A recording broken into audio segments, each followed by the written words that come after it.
nuestro pan de cada día, alimento para el alma, Él es pan. Dice la Biblia en el libro del profeta Ezequiel, capítulo 36. Busque por favor en su Biblia y acompáñeme en el libro del profeta Ezequiel, en el capítulo 36, versículo 28. Dice: habitaréis en la tierra que di a vuestros padres, y vosotros me seréis por pueblo, y yo seré a vosotros por Dios. Este versículo me llama mucho la atención porque representa la cumbre, la cúspide, la conclusión de la obra de restauración de Dios para su pueblo. En el caso de la palabra del Señor, para Israel, en nuestro caso la iglesia, y en el caso particular, cada uno.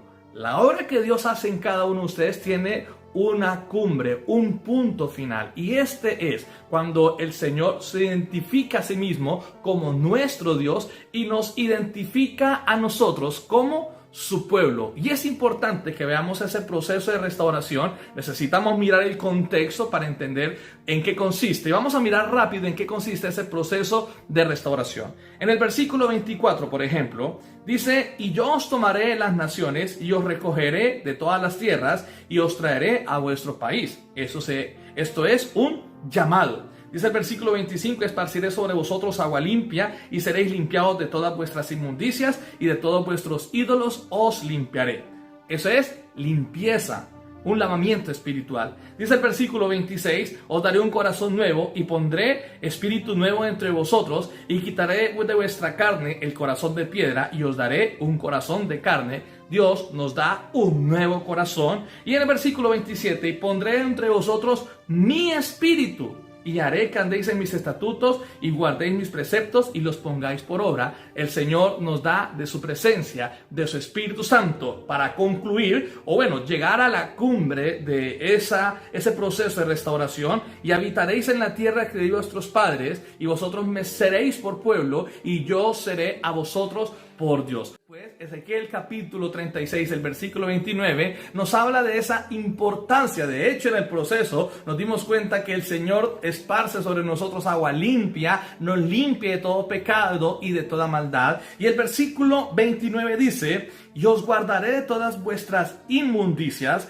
y llamaré al trigo y lo multiplicaré, y no os daré hambre. Allí el Señor está definiendo la bendición dependiendo de nuestra limpieza espiritual. Os guardaré de todas inmundicias. Por lo tanto, la limpieza espiritual va a tener los cielos de Dios abiertos, pero la inmundicia los va a cerrar. Y es fundamental que tengamos en cuenta este principio de limpieza espiritual, porque determina la bendición que Dios quiere derramar sobre cada uno de nosotros. Debemos entonces ver qué es lo que nos limpia, qué es lo que nos purifica. Y muchas personas en su religiosidad se refugian en la oración. Y creo que es muy importante la oración. Pero quiero que tengamos en cuenta lo que dice Isaías capítulo 1, versículos 15 al 16. Cuando extendáis vuestras manos, yo esconderé de vosotros mis ojos. Asimismo, cuando multipliquéis la oración, yo no oiré. Llenas están de sangre vuestras manos. Lavaos y limpiaos. Quitad la iniquidad de vuestras obras de delante de mis ojos y dejad de hacerlo. No es el ejercicio espiritual de estar orando, porque muchas personas oran religiosamente. Es alejarse del mal. Algunos argumentan, pero oro y parece que Dios no me escucha, pero no se alejan del mal. Entonces, cuando nos alejamos del mal, vamos a mantenernos en una limpieza espiritual. Por supuesto, la oración ayuda, la palabra ayuda, es fundamental, pero también es necesario un profundo arrepentimiento que nos aleje de la maldad. Y es que no es tanto la oración, es que nos apartemos de la maldad, es que dejemos de hacer lo que a Dios desagrada. La oración nos va a ayudar a estar fuertes espiritualmente, a resistir el reino de las tinieblas, a edificarnos y a prepararnos para servirle. Pero aquí tajantemente el Señor dice que nos alejemos del mal, que estemos a distancia del pecado, para que los cielos permanezcan abiertos. Ezequiel capítulo 36 versículo 30, y dice el Señor, este versículo me gusta mucho: multiplicaré asimismo el fruto de los árboles, el fruto de los campos, para que nunca más recibáis oprobio de hambre entre las naciones. Aquí el propósito de Dios se expone de manera tan especial, tan cariñosa, cuando dice el Señor, para que nunca más estéis en oprobio. Pero para que esto ocurra, debemos permitirle a Dios continuar con su obra. Y el segundo punto es la continuidad de la obra de Dios en nuestras vidas.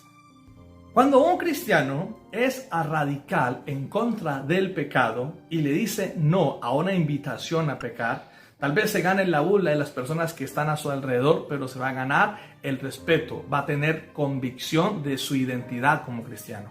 Pero si un cristiano le da rienda suelta a sus deseos y acepta la invitación a pecar, las personas se van a congraciar con él inicialmente, pero va a perder autoridad y van a decir: mire, ese cristiano, dice que cristiano, y mire lo que hizo. Voy a darles un ejemplo y voy a ocuparme a mí mismo en ese ejemplo. Si de repente alguien me invita a emborracharme, a tomar trago, yo le voy a decir: no, yo no tomo porque soy cristiano.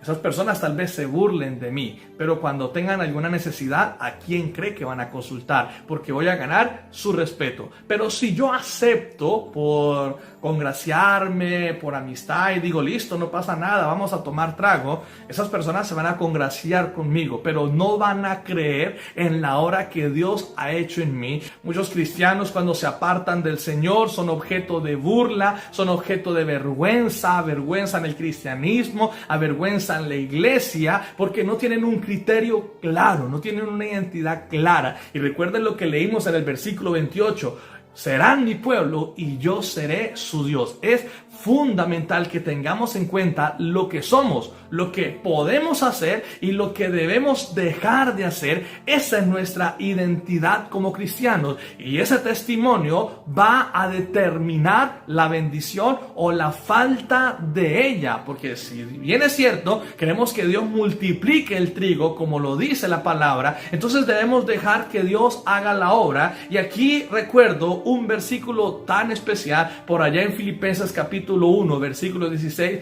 diciendo que el que empezó en nosotros la buena obra la perfeccionará. Y el tercer punto lo referenciamos en Ezequiel capítulo 36, versículo 31.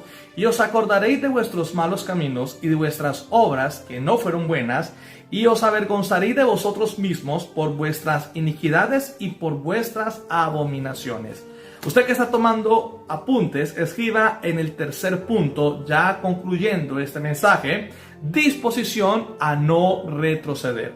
Recordemos un poco, el primer punto habla de la limpieza espiritual. Necesitamos permanecer limpios en nuestro testimonio, en lo que hacemos y lo que decimos. Para eso es importante la oración, la palabra, pero es importante la decisión de no pecar más. Pero lo segundo que dijimos es darle continuidad. Dios quiere seguir obrando, Dios quiere seguir manifestando su propósito en nuestra vida, quiere seguirnos restaurando y transformando. Entonces debemos permitir que Él le dé continuidad a la obra que ha empezado en nosotros. Pero también lo tercero es una determinación de no retroceder. Determinación o disposición a no retroceder. No podemos programarnos para retroceder. Una persona que tiene una pelea de boxeo no se sube al cuadrilátero pensando en que va a perder. Va a hacer todo lo posible para ganar y vencer. Una persona no compite en un deporte pensando en que va a perder. Se esfuerza para ganar. Nosotros como cristianos no debemos darle lugar al pensamiento de que vamos a retroceder, sino que por el contrario vamos a permitir que Dios continúe su obra, como lo miramos en el punto anterior, y que Dios se glorifique de la forma que Él quiere hacerlo. No podemos retroceder.